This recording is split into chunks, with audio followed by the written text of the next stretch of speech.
This is Ari Koretsky, and welcome to Jews You Should Know, introducing the broader community to interesting and inspiring Jewish men and women making a difference in our world.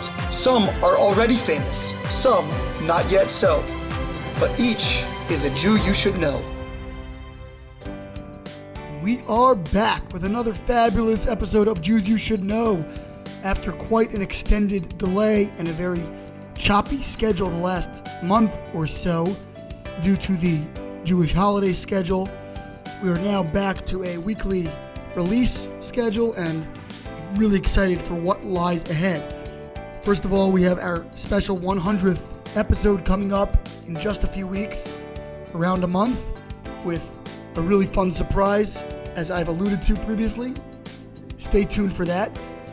And meanwhile, I've also been booking a whole new register of guests that I am very, very excited about. A really top-flight cadre of personalities that I think all of our listeners will find fabulously intriguing and inspiring. Not going to drop any hints yet as to who those may be. Got to leave a little bit of room for suspense and also still solidifying with some of those guests. But we are scheduling quite a few interviews over the next month to 6 weeks to stock up for the winter ahead. Meanwhile, this week is a really exciting episode for a couple of reasons. First of all, Dina Kraft has a wonderful personal story, her own professional odyssey.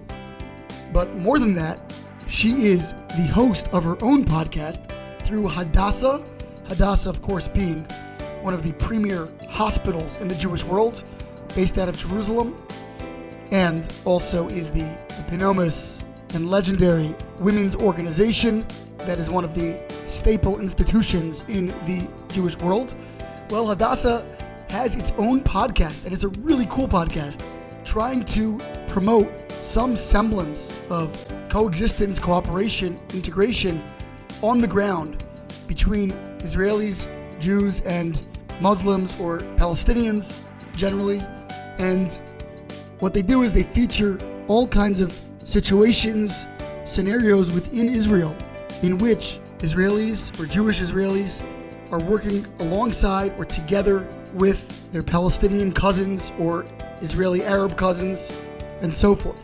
And regardless of the complicated and difficult political situation, they are looking to highlight the places where life is functioning peacefully, where things are working, and to call attention to those areas rather than to all the friction which certainly exists, but which we tend to focus on exclusively, both in media coverage and in our own sense of the situation there.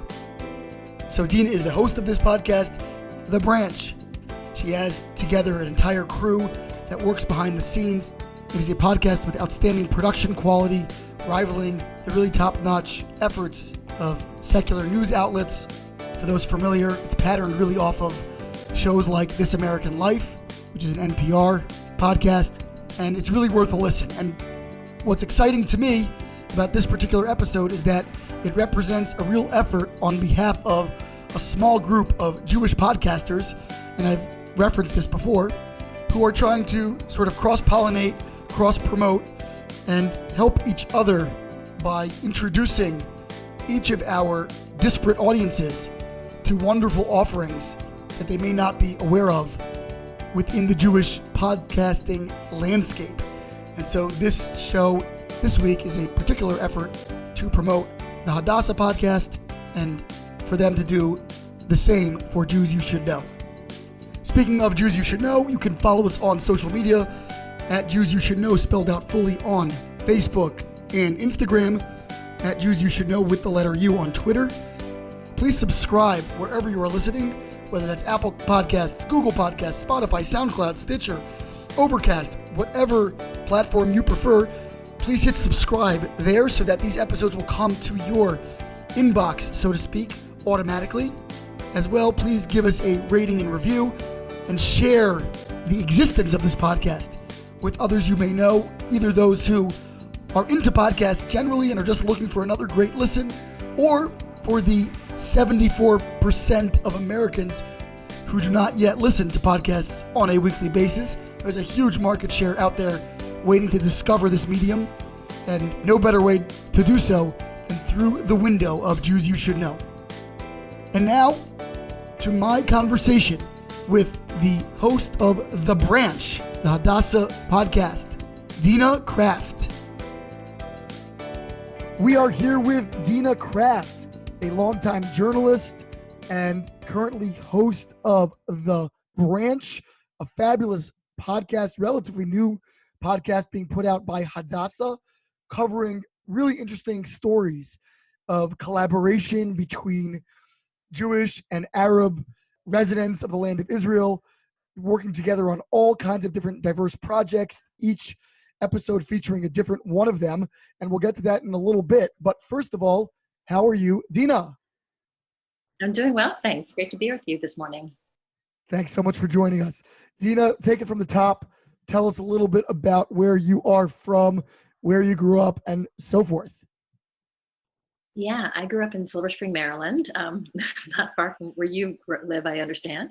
And I grew up in a household, I guess called, in some ways, a mixed marriage. My mother comes from New Zealand, and my father comes from Michigan. My mother was the daughter of refugees from Nazi Europe. They came over to New Zealand in 1939. She was just a year old on what they say was one of the last boats out of Europe at the time.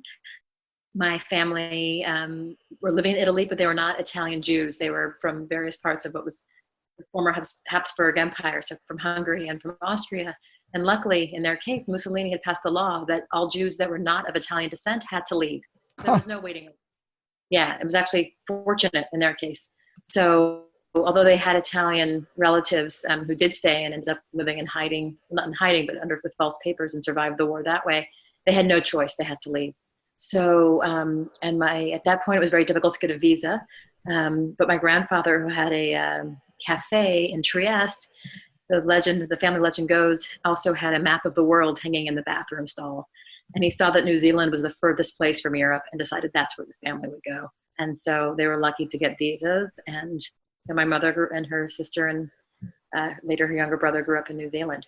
Well, not the first time I've heard that New Zealand map kind of story, actually. I've heard people say that before. You can imagine in that era just trying to be so far away from what was going on. Right. I mean, it was really just, my grandmother was a Zionist and had wanted to go to what was then Palestine. And my grandmother said, absolutely not. That's too close to the fighting. It's too close to danger. New Zealand was an amazing refuge for them. Now, pretty much everybody from that family, except for my uncle, has moved abroad. My mother ended up in America, and my brother and father lived there. But most of my grandparents' grandchildren actually live in Israel today. Incredible. So her dream was ultimately fulfilled through her descendants. I hadn't thought of it that way, but I guess, yeah, I have not thought of it. But yeah, that's one way of looking at it. Beautiful. So what brought your mother to America? How did she meet your father? Yeah, it's a good story. My mother, although she was very grateful to New Zealand and all of the bounty it brought their family and the safety, most of all, and the education and friendship, always felt like a refugee, always felt like they were very far from the rest of the world. And she grew up in a youth movement, the Habonim youth movement, and also wondered what Jewish boy she might marry because she knew all of them already. But I think also had a bit of a wanderlust, and New Zealand is still far from a lot of other places in the world, beautiful as it is. But then it felt really far, and so she wanted to see the world, and she saved up her money, and at the age of 22, I believe, in the early 1960s, set off and actually went back on a boat all the way back to Italy, which is where she had been born and where they had fled from. And with all the money she'd saved up on a paper route from the kid, bought a Lambretta motor scooter and motor scootered all around Europe, went to Israel, reunited with those relatives from Italy that she had last said goodbye to before she could remember when she was a baby, and also her sister who had since settled in Israel, and kind of checked out life in Israel, kind of realized it wasn't going to be for her, hopped back on her motor scooter, went on across Europe and ended up in London, as a New Zealand citizen, she's Commonwealther, so was allowed to live in England. And so she lived in London. And my father at that point, who grew up in Detroit, Michigan, the son of first generation American Jews, who also had a case of wanderlust and wanted to be a foreign correspondent and was based in London, met my mother in London. So from New Zealand to Michigan, they met in London. So I owe that city my existence. Beautiful. So where did it go from there? You said you grew up in Maryland. Yes. No, the path to Maryland took a little time to get to. So yes, they met in London and married in London. But my father was then posted to Africa. So first to what was then Zaire, which is now the Congo, and later on to what was then Rhodesia, but is now Zimbabwe. So they were posted in Zaire, and a young couple. My father was working for UPI as a journalist, so that's where the bloodlines go to journalism through my father. And my mother was his able assistant and guide, and as well, she spoke much better French than he did, which was helpful in Zaire. And my father took some very blurry photos of a cabinet ministers being hung by Mobutu, who was then the head of Zaire, the sort of ruthless dictator. And he was hanging these cabinet ministers, and he took some, I said they had kind of blurry photos, but they went on the wire and were published abroad and somehow connected back to him. And he was taken in by the authorities, and my mother thought she was never going to see her young husband again. And to this day, credits the CIA for the fact that he was only mildly roughed up and told to leave the country. So they were expelled from Zaire and went to Rhodesia, which is now Zimbabwe, and reported lived there for a while, and then went back to London, and that's where my brother was born. And at a certain point, my parents decided to go back to the States and move to Washington, D.C. What did they do in Washington? So my father continued to be a journalist. He worked at that point. I don't know if he worked for UPI and Reuters. I think at that point he worked for Reuters, covering Capitol Hill and Congress. And my mother was a teacher. And so I was born in Silver Spring and lived in the same bedroom that I was brought home from the hospital to until I went off to college at the University of Wisconsin across the country.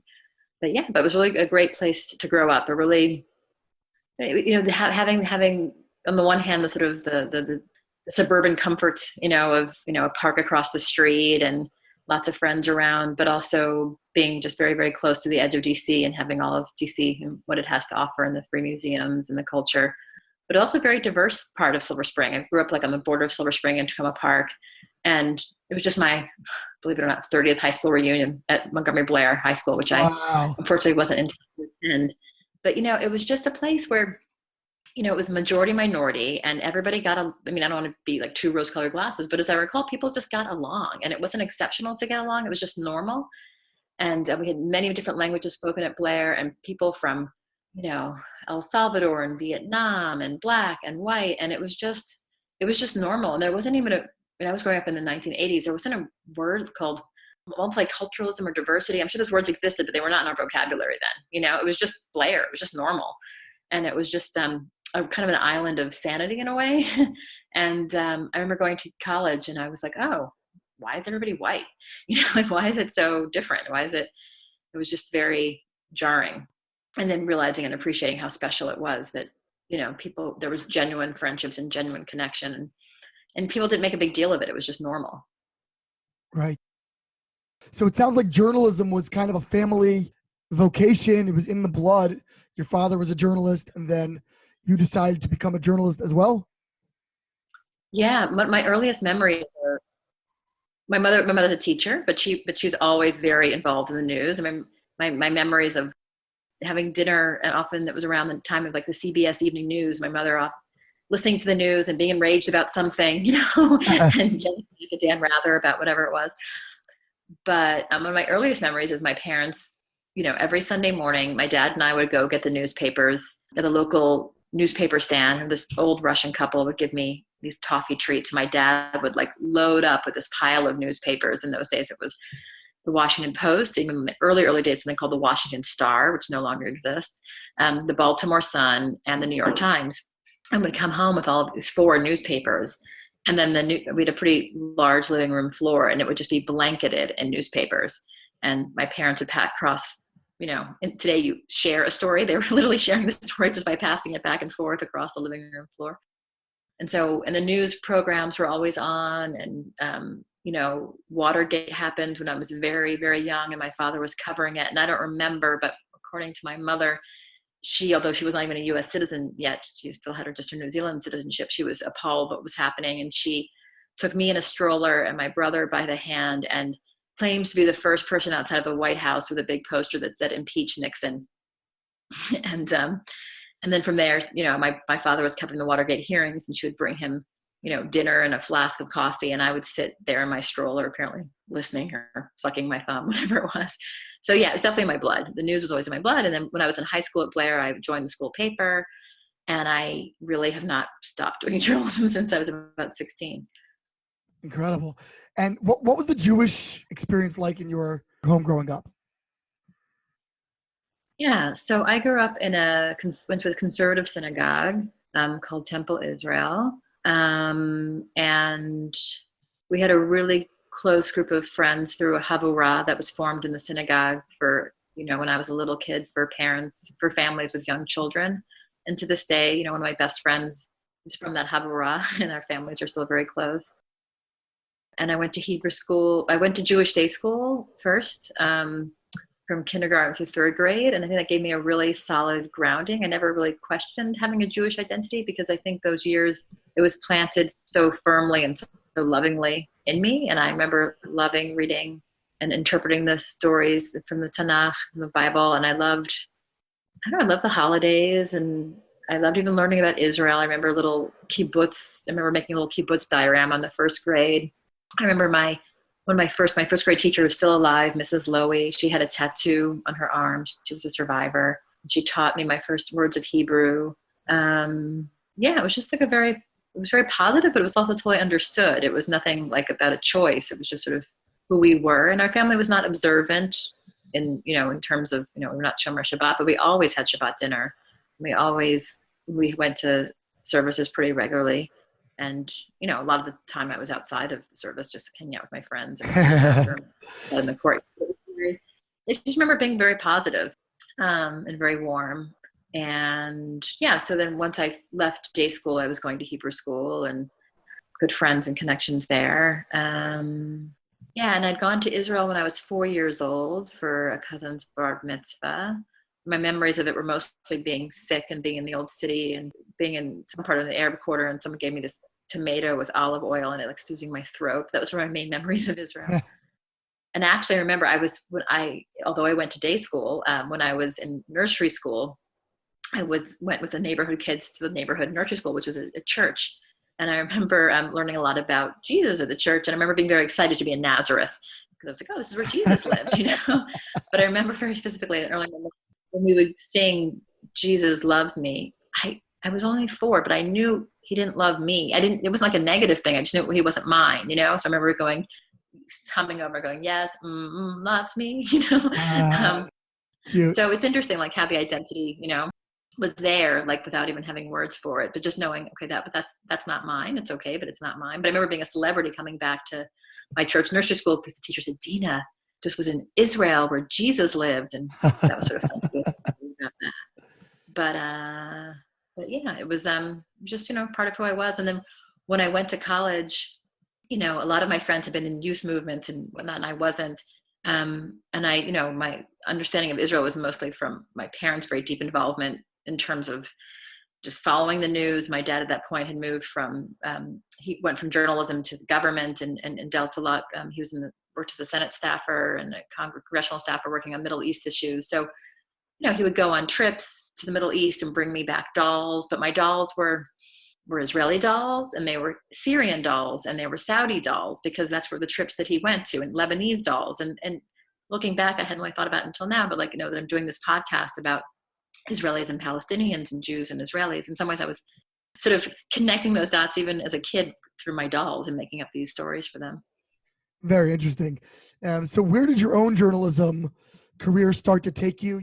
You were at Wisconsin, you were a happy Badger, and I imagine at some point you looked to find a job of your own in the profession.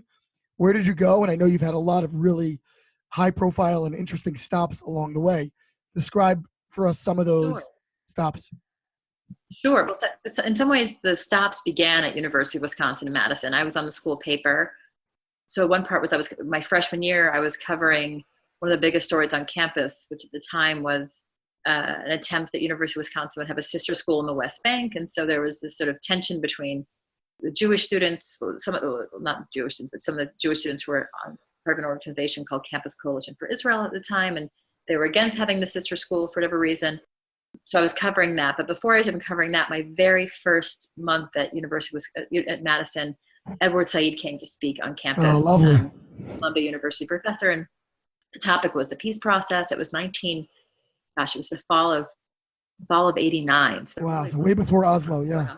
Yeah. But it was the beginning, it's even before Madrid. But at any rate, the topic was like peace efforts. And I really was quite green. I didn't really, although I grew up in this house where a lot of discussion on the Middle East, I didn't really know nuances or anything.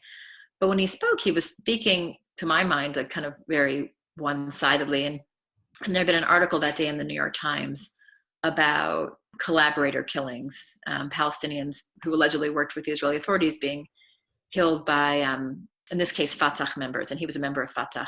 So I asked him about that article, and I said, any comment on the collaborator killings? And he was not happy with the question. And it was a pointed exchange. And I just kept saying, can you deny that these killings are happening? And it was incredible. Like the whole room was sort of cheering at him for him, I thought, and kind of jeering me. And I didn't really know. I was really taken aback because it was my first time putting my foot in the incredible, what the word is, but like storm of the Israeli-Palestinian conflict. I was 18 years old. I was brand new on campus.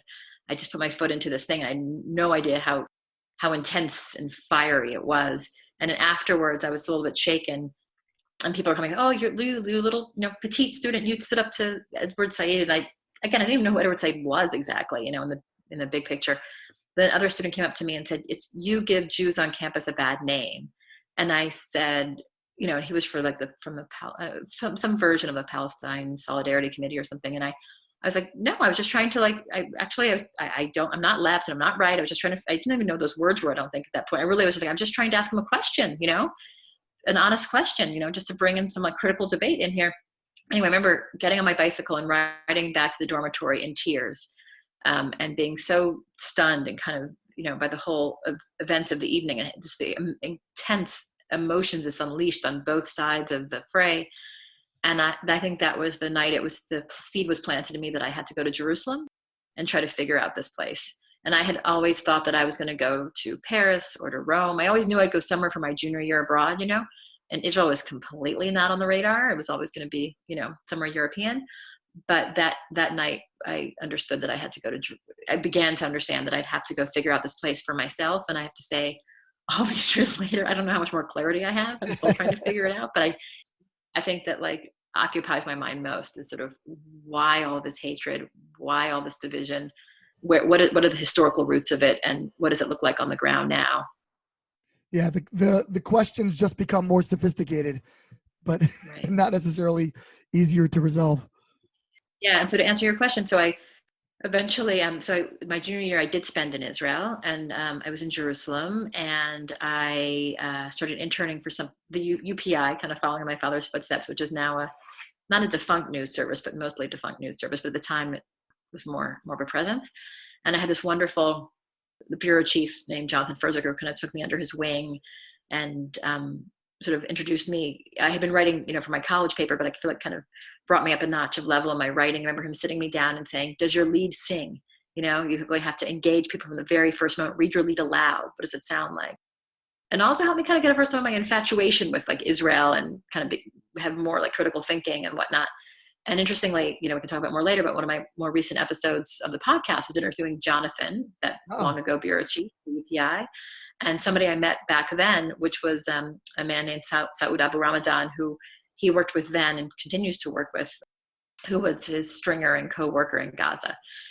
Anyway, so that was my first foray into sort of covering Middle East stuff, was as an intern. But before I went back to college, I was in Israel, and I sort of maybe a side story, but I went to go look for a grave of my great uncle who had come from Salzburg, Austria, my grandmother's brother, in 1920 as a young idealist Zionist Jewish settler, not knowing what he would find when he got there. And he was part of a very intense commune in the Galilee of people that went on to become sort of founding father type figures in Israel, went into politics. Anyway, so I uncovered these. I went to his grave site, which is on the shores of the Kinneret. He died very young. He was only in Israel for a year. He was 19 years old, and he actually committed suicide after several malaria. He had malaria at least 3 times, from what we know, and he was also very disillusioned with the Zionist experiment, as I learned later, reading his letters back home. So I went to look for his gravestone that my grandmother had so lovingly told me about. She'd always, every Yom Kippur, she would take out his letters and pour over them. He was like her beloved older brother that was brilliant and was supposed to be some great figure in the state of Israel, but did not live to become that person. Anyway, so I went to his gravestone, and I knew one thing from his grandmother, that his gravestone was, part of it was missing to symbolize that his life was incomplete. And so I found that corner piece indeed missing, but was also in the grave was this bizarre engraving of a mosquito, and the mosquito was etched into the gravestone, and it was stinging this face, and this face was a face of a demon, a devil figure. So that launched the whole sort of query of like, why is there a devil on my great uncle's gravestone? So that ended up leading to some research, my senior college thesis, and more depth into sort of the early pioneers, the early early Jews who decided to like leave everything in Europe and start this crazy adventure, and to rebuild Jewish homeland as they saw it. Why was there a devil? It's an ongoing question. There's different interpretations. They kept a communal diary where they talked a lot about madness and kind of crossing the edge between sanity and madness. And the mosquito was sort of stinging this face, this demon-like figure. So, and we know that malaria did drive, there's something called cerebral malaria, which does drive some people mad. That's one theory. It's also a theory that it was a symbol of Adi Gordon, who was a influential Zionist thinker at the time, who was sometimes called the devil by, I don't know the devil exactly, but questionable things about him. He was Ernst, my great uncle, whose name was changed to Natani Kar when he lived there, which means Nathan the farmer. He apparently committed suicide over a copy of the Brothers Karamazov with a chapter of the Grand Inquisitor, which is a debate between Jesus and the devil. So there's a lot. They were very intense young people, incredibly ideological, such a literature, Russian literature, German literature.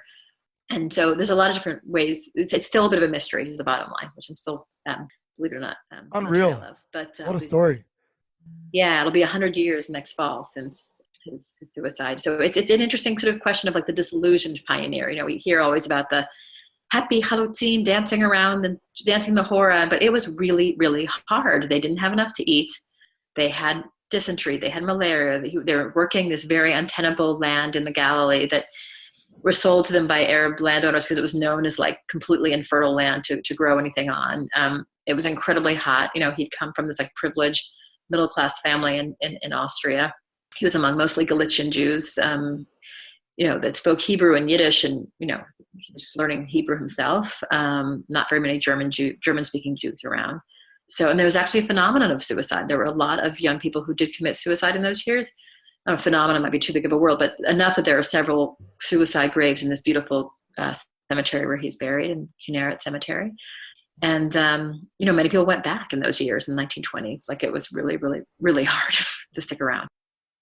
Yeah. So anyway, it's sort of a side story, but it brings me back. So I did have a bit of after I graduated college, I kind of had a foray out of journalism and into academia, and thought I might kind of go the route of studying, the yeshuv, the early settlement in Palestine, and then ended up coming back to Israel, making Aliyah, and found my way back to journalism in Jerusalem, and worked for the Associated Press, the AP, the American news agency, and was kind of thrown in the deep end. It was 1997. I remember my first week of work, there had been a Jordanian soldier that had opened fire on a group of schoolgirls on this place called the Island of Peace. And so King Hussein, it was my first day of the job, he had come to Israel to play condolence calls to the families of these girls, which is, kind of hard to imagine that happening today, right? Both the attack was awful, but also the gesture of having the king of Jordan inside Israel. It's hard to imagine today. And then that was the beginning of that week. And the end of that week, there was a suicide bombing in Tel Aviv.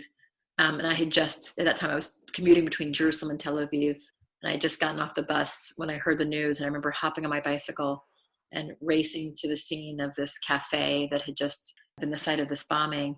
And it was chaotic. And it was the first time I had seen, blood on the pavement and the police tape go up. And it was traumatic. It was a young journalist. And I remember climbing up a few stories to a building facing the cafe. And my editor at the time screaming on the phone to me, "Dina, the baby, the story is the baby," because it was Purim. And this baby girl was found on the pavement, luckily fine, but next to her was her mother who had been killed. And there were 2 other young women. There were 3 young women, I think all in their 30s, were killed in that attack. It was March 97. And so I then found myself going to the hospital to wait for the father of this baby to come collect her. But it took a while because first he was the morgue identifying his wife's body. It was this horrible moment that I did not want to be there for, to get a comment from the father. So although the journalist in me should have wanted the comment, the person in me was very happy when he walked right by and said, "I'm not speaking to any reporters." But I very vividly remember going back to the cafe, back to where my bicycle, I had chained it, locked it to some tree. And at that point, the streets were empty. And I got to my bicycle and I was so overwhelmed by that whole day that I burst into tears. And I thought, oh, this is really hard. This is going to be hard being a journalist covering this crazy place. And I thought, oh, but I'll go into work at the AP. I think it was a Thursday, it was a Friday, right? So I thought, okay, I'll go back to work. Israel work week is Sunday. I'll go back and people will ask me how I am. They'll ask me how I covered this, how this was. And nobody did. And it was just sort of de rigueur. It was normal. I mean, other journalists that I'd worked for were much more seasoned than I. And yeah, and only later in more recent years where I've learned more about journalism and trauma and the importance of understanding that journalists also go through trauma by covering and being, in a sense, first level responders themselves. I mean, you're not responding in terms of giving medical aid, but you're responding and getting the story out, right? And there's also a personal cost to be paid if you don't know how to take care of yourself. But yeah, that was my introduction to work at the AP, was that week of King Hussein, and then I was covered by a suicide bombing. And then I went on to cover, it was a very tense time, and there were unfortunately a lot of bombings going on and lots of funerals and lots of clashes, and all of the sort of the hopes for the peace efforts of Oslo were kind of unraveling before all of our eyes. So it was hard work emotionally, but it also, I remember living in Jerusalem and wondering if I was walking towards the site of a bombing or away from the site of a bombing. I would stand in front of a bookstore looking through the glass, wondering, is it going to shatter now in a few minutes? Is it safer to be here or is it safer to be there? Yeah, but it was also an incredible school of journalism, and I worked with really capable, smart, seasoned people, and learned how to cover things with a combination of, I hope, heart and heart, but also facts, and learning how to contextualize very difficult situations and, bring it to a foreign audience, and, being able to explain what I was seeing, but also being able to give the backdrop of the history as much as one could in these, 800-word articles. But I also had a pretty free range to write about other things too, culture. I ended up kind of developing a bit of a beat of like covering Holocaust survivors and their issues, and getting the right medical care, covering stories of Holocaust survivors who were in mental institutions that had breakdowns, all sorts of things about the reality, of life afterwards for these survivors. And as much as I could, just sort of things that spun off that were not conflict related, because you can't always cover the conflict. And although the conflict does color so much, even of the things that are not directly conflict related. And then after about almost 5 years of that, I was feeling kind of ready for something new, which was good that I got a phone call around then from the same bureau chief that had called to me and said, the story's the baby, was then calling from New York to tell me, Dina, would you like to be based in South Africa, to Joburg? Huh. So it was 2001, and I decided I was ready for a change. And I thought, it'll be so much easier to write about things besides Arabs and Jews hating each other. I'll write about more happy things, The conflict there, right? It was after the apartheid had just ended, so it was really exciting to be at a place that was sort of building and creating a new society out of the old. And there was a lot of positivity. There was also a lot of course, historical baggage that, of course, is still part of the South African story. So I was covering Southern Africa. So I was based in Johannesburg, but I was covering all like 13 countries in Southern Africa. So that was Zimbabwe and Botswana and Namibia and Zambia. So I learned a lot, but I was also, it was at the heart or the height of the AIDS pandemic in sub-Saharan Africa. So I was suddenly reporting, I would say my main beats were HIV AIDS and also the unraveling of Zimbabwe to the north of South Africa under the dictator Robert Mugabe, who only recently was ousted from power. So that's what I was mostly writing about. And also was lucky to interview Mandela a couple of times, and he had just stepped down, and he was actually, yeah, so he was still very much a present force in South Africa. And so I'll just share one quick story about that. There was a lot of controversy about how the government was handling the HIV crisis. There was a lot of HIV denial under his successor, Thabo Mbeki, who said there was no connection between HIV and AIDS, and it was really like crazy town when it came to addressing the AIDS pandemic in South Africa, where at the time 1 in 5 adults were HIV positive. Anyway, there was a press conference, and Mandela was brought in, and I was there kind of asking tough questions to the deputy president at the time, Jacob Zuma. And at the end, Mandela said to me, "You are very brave. You show no fear." And I said, "You are the bravest man in the world. What are you talking about?" But it was really an honor to have even a little bit of connection with him, to see and to see like that kind of leadership that I think is so lacking, that kind of person who kind of see beyond and try to figure out how to move beyond the conflict. So how did you get from there, South Africa, all the way now back to where you are in Israel, and where else did you work in the intervening years? And I do want to fast forward to the podcast in a minute. So give us kind of the thumbnail sketch of where you were in the interim. Yeah. So I worked for AP, and as I said, in Jerusalem, then in Johannesburg, and then I came back to Israel. I started working for JTA, the Jewish Telegraphic Agency, as their Israel correspondent.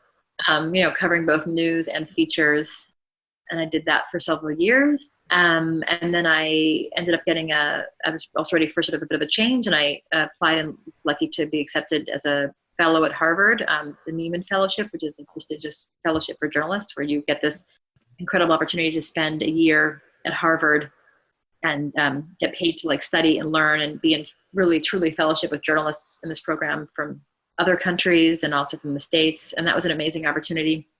So I did that. And then my family and I stayed on in Boston for what turned out to be 6 years. And I taught journalism and ran a graduate program in digital journalism at Northeastern University, but very much always felt the pull back to Israel, and our kids were getting bigger. And we felt like every year we'd push off a decision, and every year the kids were getting older. And at a certain point we had to make a decision and kind of bravely or stupidly plunge back to the shock of the family, who thought we would never go back, because most times, one does not. And then so started working for Haaretz, which I've been doing some work for from Boston. Worked for Haaretz and also for the Christian Science Monitor. And then I had always had this big crush on audio. I'd always loved audio. And when I was at Northeastern, I was lucky enough to learn some audio basics from some pros who'd come to lecture our students. And sort of out of the blue came this call from Hadassah. They were looking for a host for this idea of a podcast. Didn't have a name yet, didn't have a full format yet. But the idea was to bring into conversation to an Israeli and Palestinian, and Jew and Arab, to come and speak about their connection and friendship in some way. And that evolved into the show, which we know today, called The Branch. We're now, a year to the show, and we come out monthly.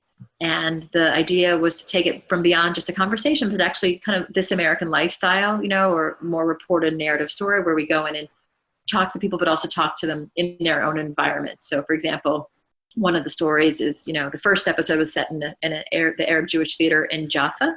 And so the story was about these two musicians who are friends. One is actually an Orthodox Jew who plays the oud and sings classical Arabic music so beautifully that Abu Mazen, the Palestinian head of the Palestinian Authority, has invited him to Ramallah to play and to meet him in person when he travels. He apparently listens to Tzvi Heskel, that's his name. Oh my goodness. Yeah. His very close and long-term work with an Arab citizen of Israel who is a pianist, and also they have a band together. So the story was about their relationship and their connection, but it was also taking place in the theater. So the music of the theater and of the play they were putting on. Steve was starring as an famous Egyptian singer. in this particular play. So yeah, so it's kind of going into the environment and getting the sounds and the feel of that place that they work and they connect together in. And so there's just, it's also had episode on a bilingual Hebrew Arabic school in Jerusalem. So spend time in the school and getting the sounds of the school and the classrooms, and then also interviewing very in-depth 2 teachers who work together there. So also in the Shuk, an episode on Machane Yehuda and the Shuk there, and a pair that run a restaurant deep in the Shuk. So every episode is a different pair and a glimpse at their life and their world and their work together. How did they find you? I mean, there's lots of journalists in Israel. I'm sure you stand out, but why did they pick you? How did they discover you even? Yeah, I think I owe credit to someone who was working at Hadassah and had heard about me from a friend of theirs. And I don't know how many people they spoke to as well. But yeah, I mean, it was lucky they took a chance on me. And also I didn't have an audio background, but I just found that it was really, for me also, I think, working in the field for as long as I have, and I love print and I love writing. And I feel like there's nothing more than with a pencil and notebook in my hand and then going back and making it into a story. But to have audio and to have voices and to like put a microphone in front of someone's mouth or face and hear where they sound, where they express themselves, and to get the sound of the cook in Machane Yehuda making the oil, frying up the onions at 4:30 in the morning, before the crowds arrive, and to hear the sound of the school kids come in and the sound of their rolling their backpacks across the floor. It's hard to compete with that, and it's so intimate and it's so present. And even though the stories can go out, across the world, you alone are sitting, in your car or folding your laundry, listening to those voices. And I feel like, we, especially covering, the Israel-Palestinian conflict and not in just daily life, people can become very, very one-dimensional. And we can forget that they're actually really complicated people and complex people and very, very human people. And when you hear their voice, you can't dismiss the other side. You can't. They're real to you. You hear them and you hear that it's not just a line they're saying. It's genuine. Yeah, so it's been really a great journey finding these stories. And I keep thinking, I'm going to run out of stories. Like, how many people are actually working together and doing interesting things? But always more. I think there's always more people. There's always more things to explore, and in so many different levels. Whether it's musicians working together, whether it's high tech people, or whether it's hopefully a new episode will be about youth movement in Jerusalem. And they just came back from Northern Ireland together. I mean, there's a lot of people doing interesting things. And to quote one of our listeners, one day, the day will hopefully come where there's some kind of real peace in the region, and there will be politicians who sign that agreement, but it will be people on the ground building that new reality and living in what we call shared society together. That will be the basis of that. Like, without that, you don't have anything. And, the word we use today is shared society inside Israel. It's not coexistence. Coexistence kind of, it gives the impression of people living in their own spheres. They're existing, they're not inter-existing, right? But shared society is about living together in full equality, Palestinian, Arab citizens, Jewish citizens together, in equality and in dignity together. And so looking at people who are doing that. Why did Hadassah specifically start this podcast? I mean, it's a hospital, a women's organization, but why Hadassah and generally sort of what's the goal? Yeah, I mean, I think the nexus came from people inside Hadassah who, first of all, in some ways the podcast is a mirror image of what happens in the hospital, because in the hospitals, they have 2 hospitals. You have Arab and Jewish doctors, Arab and Jewish nurses, Arab and Jewish patients, who function together every day without regard to their backgrounds, right? So, and things and that's not perfect, but most of the time things work, right? And it's a place where the conflict is sort of checked at the door, right? And so people live in a way that you can sort of would like them to live elsewhere too, not just when they need, healthcare. So this idea of sort of what does that look like outside the doors of Hadassah? Is that happening elsewhere? And also in some ways as a response to, when you're covering or you're reading the news from Israel, it tends to be the headline version, sometimes the clickbaity, unfortunately in our era, headline version of the country. And you aren't sort of getting the more of the nuance of the stories of people actually who are trying to break through paradigms and are trying to connect. I mean, Israel's a really segregated country.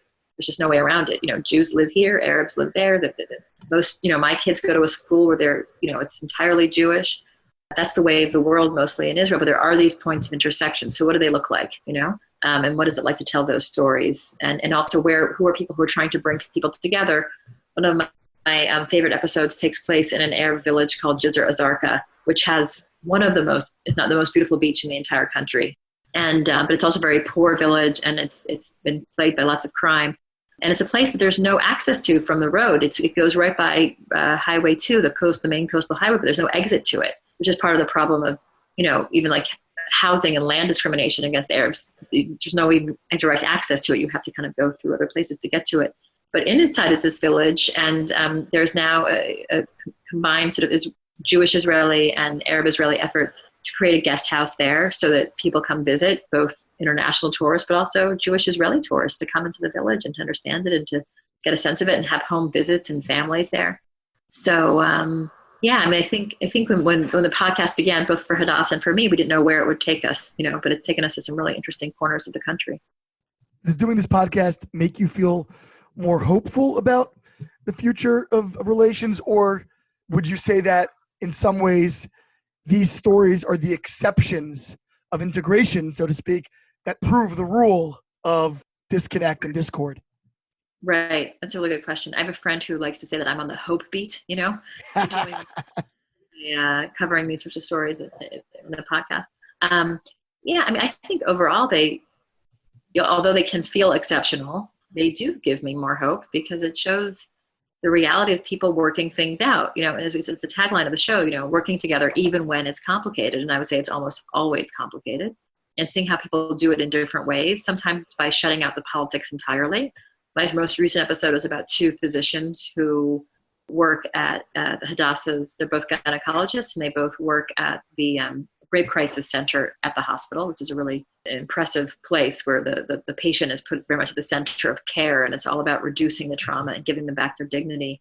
And in this case, you have two physicians, one who is the daughter of Russian refuseniks who came over when she was a child from St. Petersburg and is religious and has very right-wing political opinions, and the other is a Palestinian Israeli citizen who, when she's not at the hospital, is the chairperson of Physicians for Human Rights, and she works in the West Bank at women's clinics there. And so they've decided in their case, they don't talk about politics. They think it would help nothing at all, because they do come from different points of view, but they're focused on women and women's health, and that's their joint mission, and that's how they work together, and they forge this very special friendship. And others, like these two feminists who I interview for an episode called The Sisterhood, who both come together in their work on feminism in Israel, and both helped lead a recent, really impressive day of protest against violence against women and against both domestic violence and other forms of violence where women are actually killed in Israel. The numbers have gone up in recent years. And there was so much outrage over the case of two deaths, very, very close proximity of two young girls, that there were protests in the streets, and it was a combined effort of Jewish and Arab feminists together who put that together in December. And so I interviewed two of the women who were part of that, and they talk about everything. They don't shy away at all from talking about their histories and about some of the painful differences between their families.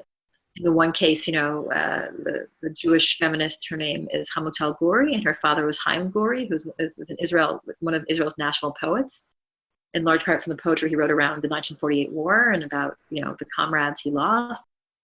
And then on the other side, there was Samach Salemi, who was a prominent feminist and whose parents were expelled from their village by the same Palmach forces that her father, was part of. And yet she developed a very close relationship with her father. It was conflicted in some ways, but she loved her father, who was Hamutal's father, who was this Zionist icon and poet. And they get very much into the complexity and the difficulty of sustaining that friendship. But by talking about it and by addressing it, they feel like they are moving forward, for the sake of themselves, but also for shared society. So it's interesting. There's different people have very different ways of connecting and dealing with their identities and stories that I tell. But although they may feel exceptional, I feel like there is a hunger for more connection. There are more Jewish Israelis than ever taking Arabic classes, language classes. The school that I reported on, the Hand in Hand School, which is a network of schools across Israel, they teach in Arabic and in Hebrew. There's long waiting lists to get into those schools, So it can be dismissed as fringe, these moments of intersection. But I feel like the bigger picture is there is, and despite some of the politics, of course, and the right-wing shift of the country, there's still this hunger to sort of know each other. And I think also, every year that passes, there's more openness and understanding that, there's room for everybody's stories here, not just one side of the story. And that by getting to both sides of the narrative, by sharing those narratives, it's not a competition. It's not a race. It's about understanding each other so that we can live together. But so we keep blocking out each other's stories and going, nah, I don't want to hear, hear no more. I don't want to hear, I don't want to see it. I just want to talk about my story and my victimhood and my identity. We're never going to get unstuck, like these are two peoples living in the same place. How are we going to move forward? Not that anyone has any strong answers, but really getting to know each other on a deep level. And that's what working together and going to school together means. It's not about a coexistence group that comes together once a month around some shared idea. That's fine, but it's not going to really break through and make deep, meaningful relationships, like coming to the office every day together, or working on a feminist campaign together, or making music together in a band together. That's what making a difference is about. And they are transformed. They, through each other's connections with each other, are transformed by that. And it affects not just themselves, but their families, like the story of the journalist based in Israel and the journalist based in Gaza. I mean, their story is a story of 30 years of working together, of saving each other's lives in some cases. Saud, the Palestinian Gazan journalist, like Jonathan was at some event and Jonathan fainted and almost could have been crushed by the crowd. And Saud pulls him out and splashes water in his face and gets him back together and also protects him in some really dicey situations reporting in Gaza, right? On the other hand, when Saud had heart problems and needed to get surgery, it was Jonathan that connected him with a doctor at Hadassah hospital to get the surgery he needed that was potentially life-saving, And when when one of the many conflicts in Gaza, the families were worried about each other and concerned about each other and in touch with each other. And Jonathan's wife packed up a huge package of supplies, and Jonathan drove down to Gaza with them for this family, and their children know each other. And, and if anything, I do have fear that the relationships like that will go extinct as long as the political process stalls and there is no connection and there is no progress. I mean, how many families from Gaza City and families from Tel Aviv have a personal connection? Count on one hand, if not even, or one finger, So I have both hope, but I also have a sense of dread too, that there is not enough of this. And in part because, just because the conflict is still very, very much stuck and lacking leadership to make it unstuck. What kind of pushback do you get from either side? Does anyone accuse, you, the podcast, really, not you personally, but right. Anybody accuse this enterprise of sort of whitewashing or painting a rosy picture and not really giving the truth? I could see that from the Israeli, more right-wing perspective, which I'm much more familiar with. But I imagine that there could be a left-wing iteration of that same claim. Do you get that pushback, and how do you respond?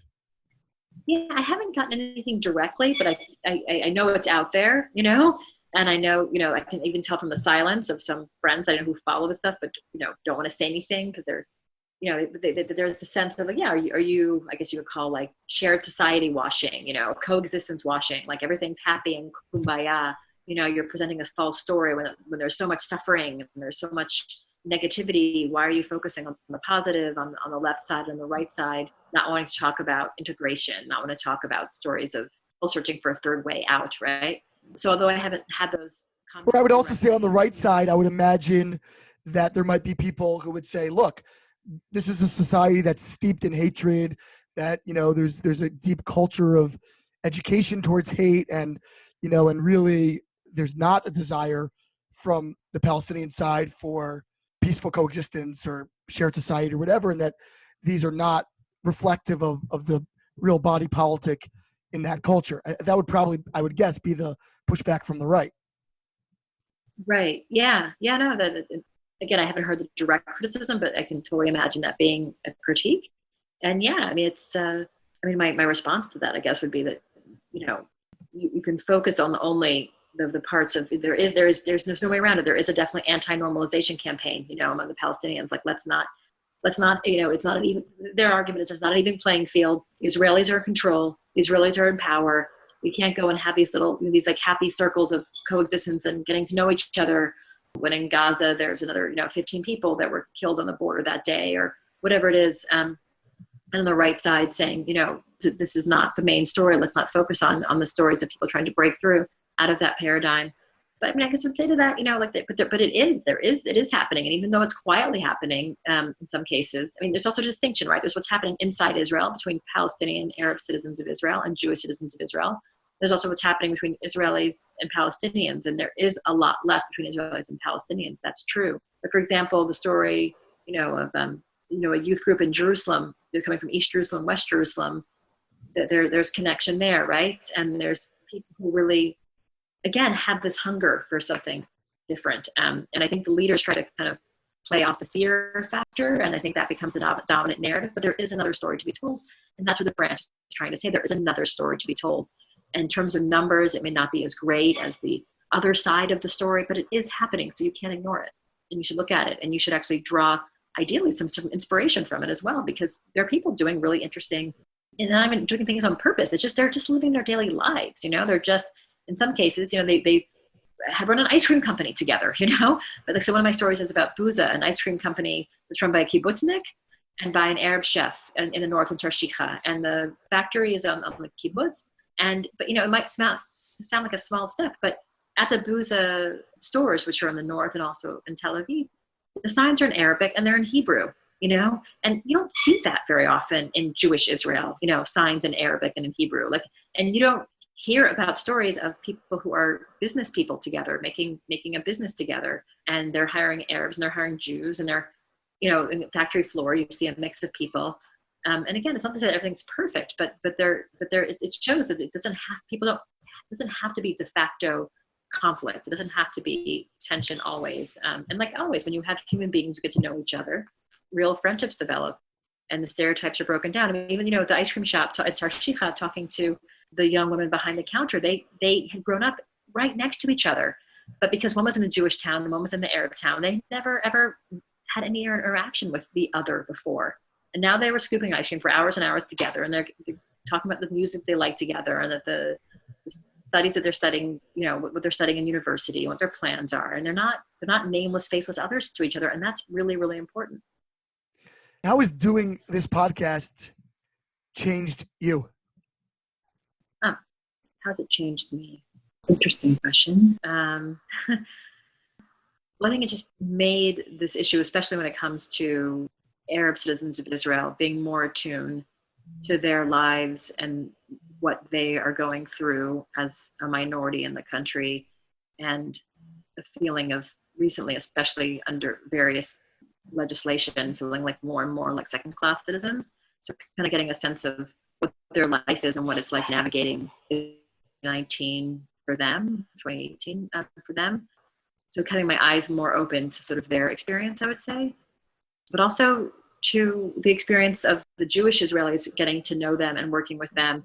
And I was going to say, not everyone is, college educated, that we, sort of speaking the shared society language and vocabulary. It's also been interesting, the Shook episode, for example, like touching on moments of, the people that in the story are kind of like, they have like a brother or sister relationship. They, the woman is the owner of the restaurant, and the Palestinian from East Jerusalem is the cook that she's worked with forever, or the last few years at least. And the one hand, they're very playful with each other, but when it comes to talking about, what does it mean to share this country, it got tense between them, and you see that tension, and you see how they kind of try to work it out. But and then it was also interesting to see how being in conversation, and being in each other's orbit, how they learned so much about life for the other. I mean, Mahdi, the worker, the cook, he had a house that was built that was demolished because it was demolished by the Israeli authorities because they didn't have the legal permits. And she goes and helps him. She's very right-wing herself. She lives in a settlement herself. But she went to Tel Aviv and helped him try to find a lawyer to fight back, And she saw sort of what his hardships were like. And she also, during a particularly tense time in the city, when the stabbing attacks were going on, she was surprised to hear that his mother kept calling and asking, "Are you okay, Mahdi? And did you get to work okay?" And she's like, "Why is your mother? You're Palestinian. What do you have to fear? No one's going to kidnap you and put you in the back of a car or stab you."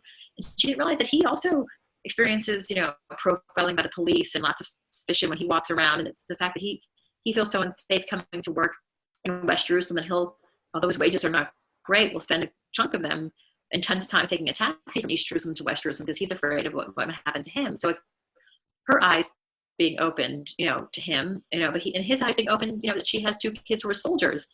So normally a Palestinian from East Jerusalem would not necessarily have particularly positive feelings toward Israeli soldiers, right? But he's gotten to know these Israeli soldiers, both the ones in her own family, her kids who he's gotten to know and he loves, and the Israeli soldiers who come every day to their restaurant and eat at their tables. And so it's, again, it kind of breaks down the tension, and it breaks down the barriers because they see each other not just as people in uniform and you are in that category and you're in that category, but it takes them from the one-dimensional to the three-dimensional. And so, even though they might not agree on the politics and the justice of what's going on around them, they see each other as people, and they have meals at each other's homes. They know each other's families. They're worried about each other. They're concerned about each other. And they're not professional shared society people doing shared society projects. They're just living their lives, and trying to make a living, and they have a lot of the same challenges, and they support each other in a really real, genuine way. In closing, Dina, what are some of the episodes you're working on now that are coming up in the next coming months? I know one was just released. What are some of the things that you're working on now? And then finally, how can people find the podcast, learn more about it, and learn about you and so forth online?